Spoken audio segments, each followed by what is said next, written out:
उत्तर प्रदेश की राजनीति में पिछले दिनों रामचरितमानस का विवाद काफी जोर शोर से छाया रहा।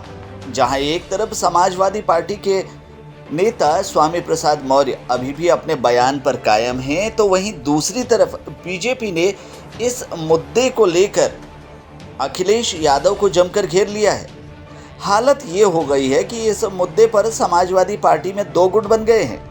अब रामचरितमानस विवाद के ठीक बाद मुख्यमंत्री योगी आदित्यनाथ ने एक बड़ा ऐलान कर दिया है। दरअसल योगी सरकार की तरफ से अब आगामी नवरात्रि में एक विशेष कार्यक्रम पूरे राज्य भर में करवाए जाने का ऐलान किया गया है।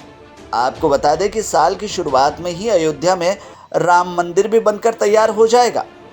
ऐसे में ये ऐलान काफ़ी अहम हो जाता है कि अगले साल यानी 2024 में लोकसभा का चुनाव भी है और उत्तर प्रदेश में सर्वाधिक 80 लोकसभा सीटें हैं।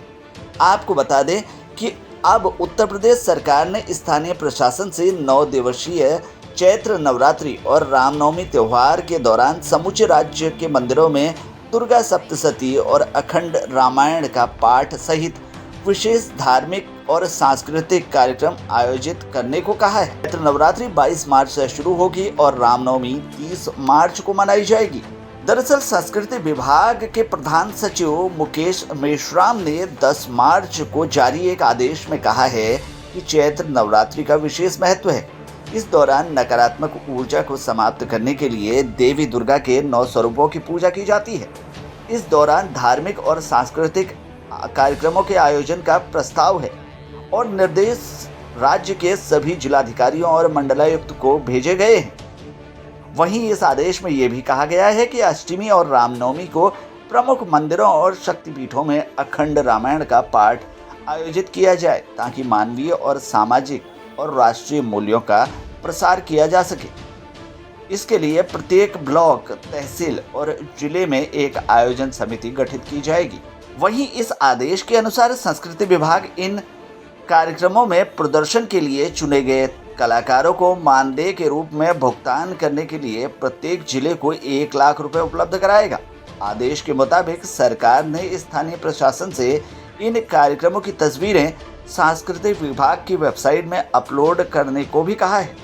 आदेश में ये भी कहा गया है कि 21 मार्च तक सभी तैयारियां पूरी कर ली जाएं और जीपीएस लोकेशन, मंदिर के फोटो, मंदिर प्रबंधन निकायों के संपर्क विवरण सांस्कृतिक विभाग के साथ साझा किए जाए। वहीं इस बीच इन कार्यक्रमों के लिए 1 लाख रुपए उपलब्ध कराए जाने की बात पर समाजवादी पार्टी के मुखिया अखिलेश यादव ने सरकार को घेरा है। अखिलेश यादव ने ट्वीट करके लिखा है कि रामनवमी मनाने के लिए उत्तर प्रदेश के जिलाधिकारियों को 1 लाख रुपए दिए जाने के प्रस्ताव का स्वागत है, पर इतनी कम रकम से होगा क्या? कम से कम 10 करोड़ रुपए देने चाहिए जिससे सभी धर्मों के त्योहारों को मनाया जा सके।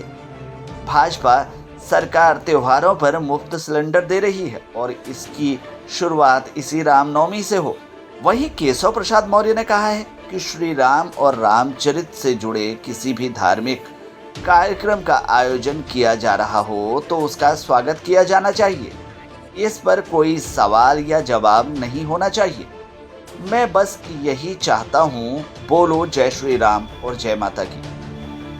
अब यहाँ पर विपक्ष एक बार फिर से सरकार को घेरने की कोशिश कर रहा है, क्योंकि कांग्रेस के प्रवक्ता अंशु अवस्थी ने भले ही धार्मिक आयोजन का स्वागत किया है, लेकिन उसके साथ साथ उन्होंने बीजेपी के चुनावों से पहले किए हुए नौकरी के वायदे पर सवाल पूछा है। उन्होंने कहा है कि उत्तर प्रदेश में भाजपा उन मुद्दों और वादों पर विफल रही है जो राज्य के लोगों से उसने किए थे, लेकिन कहीं ना कहीं योगी आदित्यनाथ की सरकार का रामचरितमानस पाठ का आयोजन उस वक्त करवाना जिस समय समाजवादी पार्टी रामचरितमानस पर ही सवाल उठा रही हो, कहीं ना कहीं एक बड़ा मास्टर स्ट्रोक कहा जा सकता है और कहीं ना कहीं आगामी लोकसभा चुनावों में इस मास्टर स्ट्रोक का फायदा बीजेपी को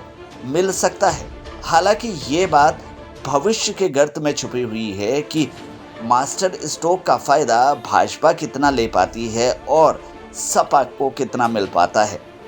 बहरहाल इस अपडेट में फिलहाल के लिए इतना ही। बाकी खबरों के लिए बने रहिए हमारे साथ, देखते रहिए हमारे चैनल को, क्योंकि यहाँ खबरों का सिलसिला कभी नहीं थमता है।